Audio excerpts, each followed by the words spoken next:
You guys have a new album coming out next week. Revenge is the new record. This record kicks ass, man. You guys kicked it into the next notch, knocked it out of the park, man. I love Thank this. you, man. Awesome. Appreciate Abs- it.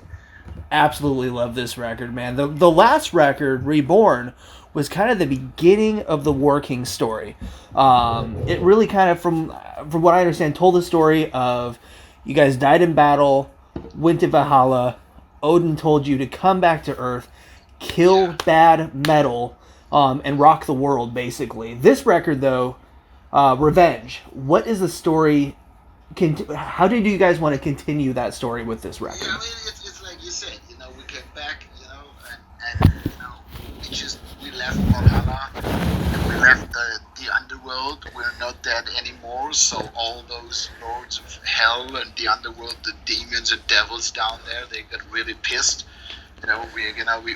We kicked some ass back then and sent a lot of people to hell, so they're now pissed that we're back. And we play this awesome music, so hell wants revenge, and they're after us, and that's why we need more warriors, more shield maidens to fight all those demons from hell, to show them what we're made of and what our fans are made of, and we fight them with really good music. Now, before the last record released, I know the Tribune, I think even you said that Odin played some guitar, contributed some riffs on Reborn. Did he make the cut for Revenge?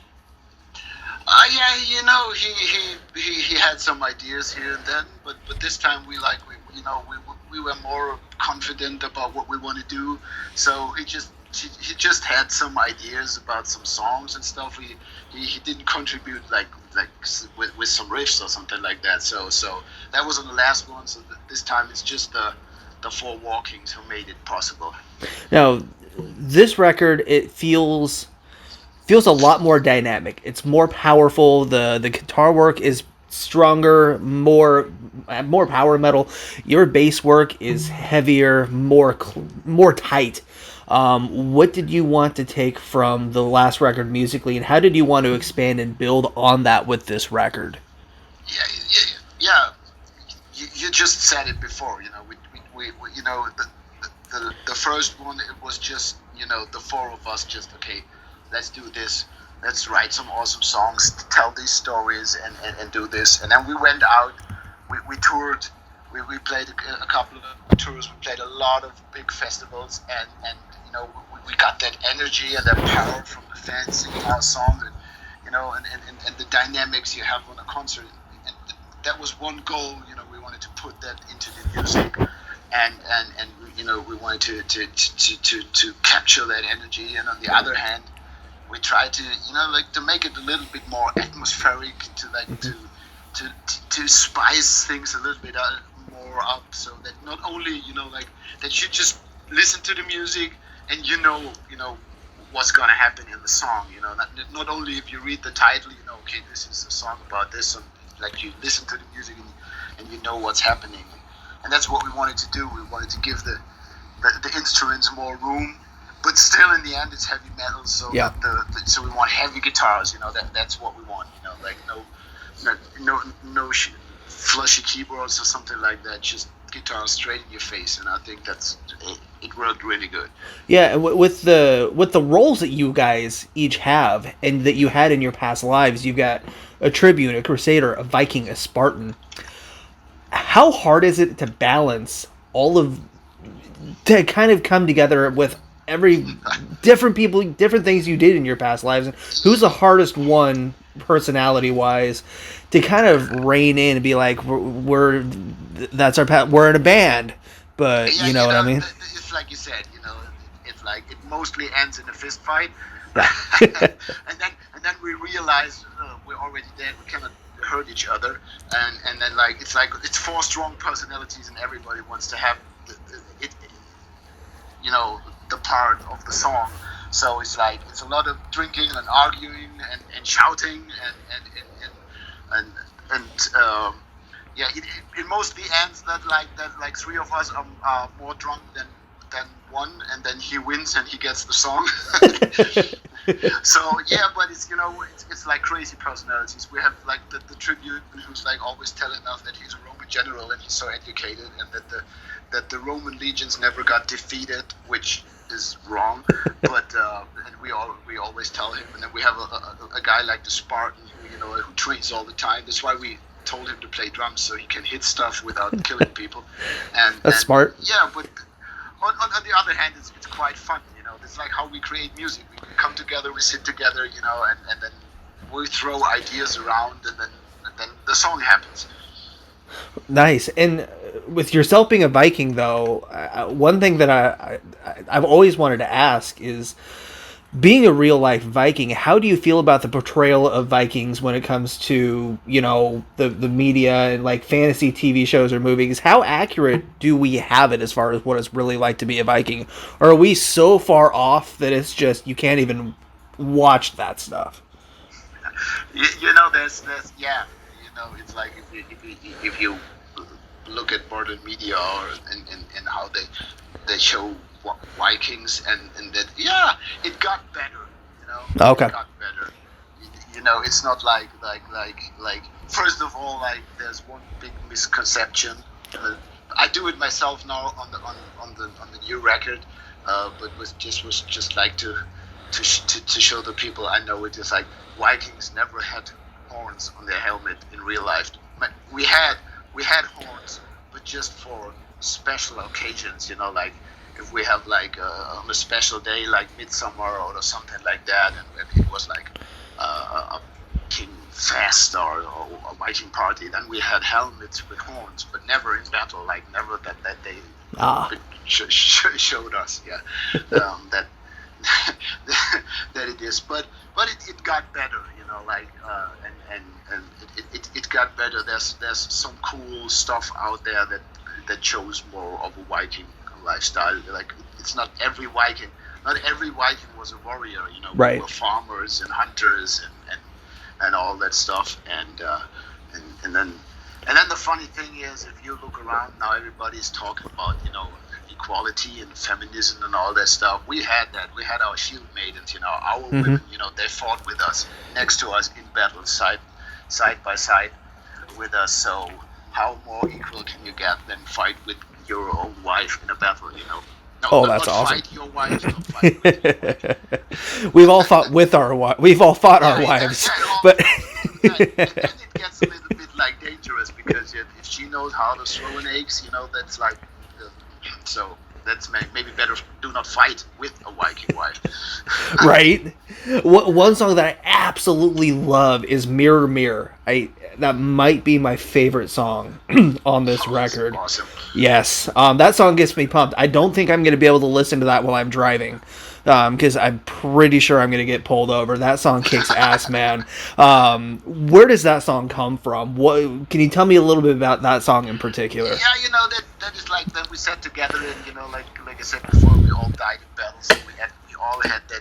We all had our last stand, our last battle that we did. So we talked about to write a song about like you be that warrior. You know that you're not gonna survive that day. That's gonna be your last stand, your last battle. You got to give everything, and then there's this famous fairy tale. Don't know if you know it, where there's this evil queen who always asks a magic mirror for advice, how beautiful she is and whatever, and if she's useful, and that's why we put this phrase from this fairy tale, and like just saying, okay, now this is your last stand, this is the last time, you got to give it all. Even a fairy tale, not a magic mirror, no one will save you if you ask a mirror. You just have to be yourself and give everything you have, like to protect your loved ones or protect your cause. This is, and we wanted really to put this in a really like energetic song, and I think it really worked well. It's one of my favorite songs on the record. Oh yeah, the whole record is good, but that song takes it to another. Good God, you guys, when you guys finally get to play live, I want to see that song live, because that song is gonna crush it live. We were all looking, we all wanted to play, and yeah. If that shit with the virus didn't happen, we already would be playing festivals and stuff, and we also had plans to come over to the US to play a couple of shows there, but like everything got canceled, everything's on hold. So yeah, we can't, we're like really pumped. We can't wait to play live again. Yeah, and with everything going on right now, COVID hasn't reached your guys' realm. You guys are in a COVID-free, coronavirus-free world in Valhalla, right? Yes. Okay, stay there. Don't come out. Don't come out and take it back. I mean, is that kind of what you guys are doing? Just hanging out in Valhalla, hanging Yeah, out in your at the world, moment, you know? yeah, we're hanging out, and like like, the record is already like done and Yeah. recorded, and we Yep. just like wait to release it. So we actually we just started to write some new songs because there's Ooh. nothing else you can do. It's Yeah, just like it's true. we wanted to play live, but this is not possible. So yeah, we started to write some new songs, throw some new ideas around. So that's what we do, and yeah, we can't wait. We can't wait to play live. Like the first tour is gonna happen. Hopefully, it's gonna happen in January next year.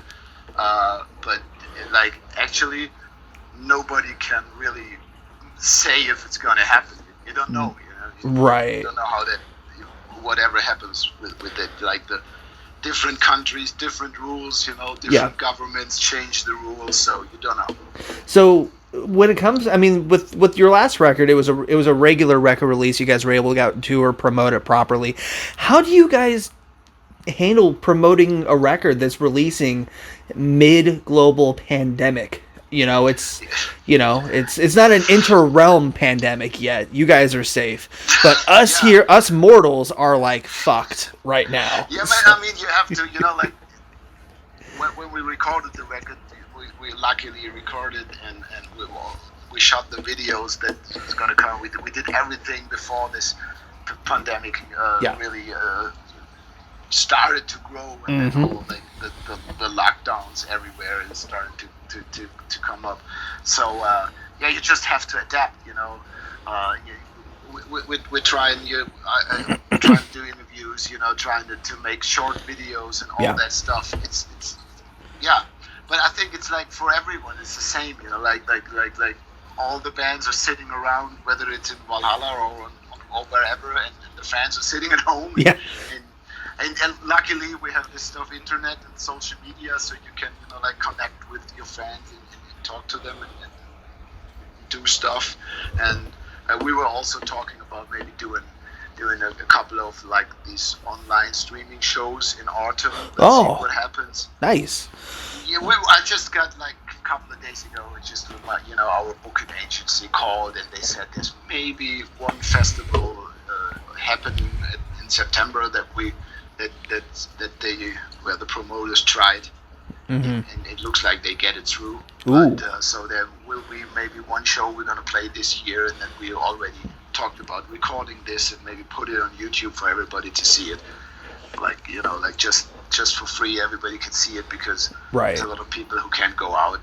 And yeah, that's what we do. There's another video coming out next week, just a couple of days before the record hits the stores.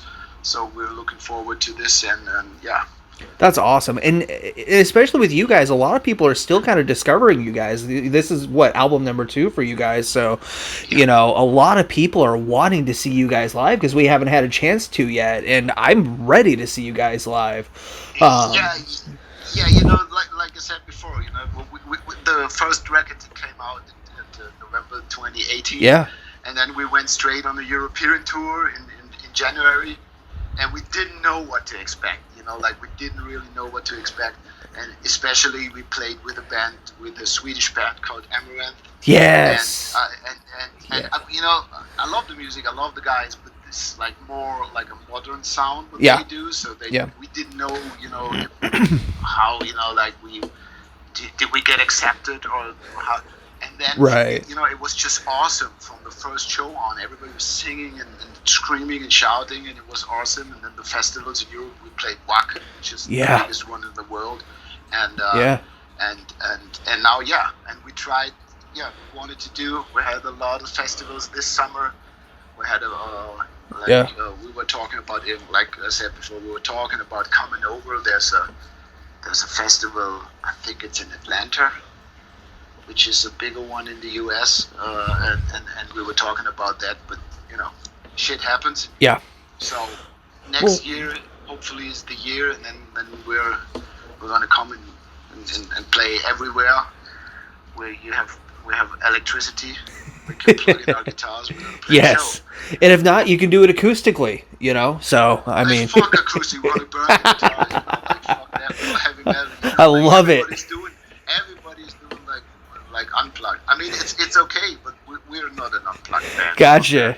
That's awesome. Well, hopefully we have so many festivals here in the U.S. now. I mean, I've never been to the European festivals. From what I've heard our festivals are good, but nothing compared to like a Download or a Viking or anything like that. But our festivals are they're big, they're good, and there's one in Louisville, Kentucky that has a very eclectic collection of metal on it, and I think you guys would fit perfectly on Louder Than Live here.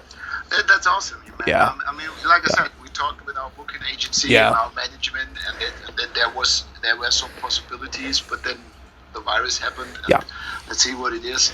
I mean, it's still, and then all the festivals we had, they said we had to play this year. They got pushed to next year. So yeah, fingers crossed. Yeah. We want to do it, and that's why that's one of the goals when we make music, to play live. That's just awesome. Yeah, there's no other experience like a live heavy metal concert. It's the best experience of the world. You're not going to get it at a country concert, at a hip hop rap concert, at a pop concert. It's a metal show. It's the best experience you'll ever have. So, see, this is the difference. I can walk into a metal show with a sword and a shield, and nobody would care. But I don't think I can do this with a hip hop show. That's right. That would look a little bit weird. So yeah, well, I'm totally with you. Yeah. Mean, this is it's just awesome. We played Wacken, which is so big, and it's such a big festival. There was 80,000 people there. I think they have 15 different stages. Yeah. And it was just, we played, I don't know, 10,000, 12,000 people we played in front of, and it was just awesome.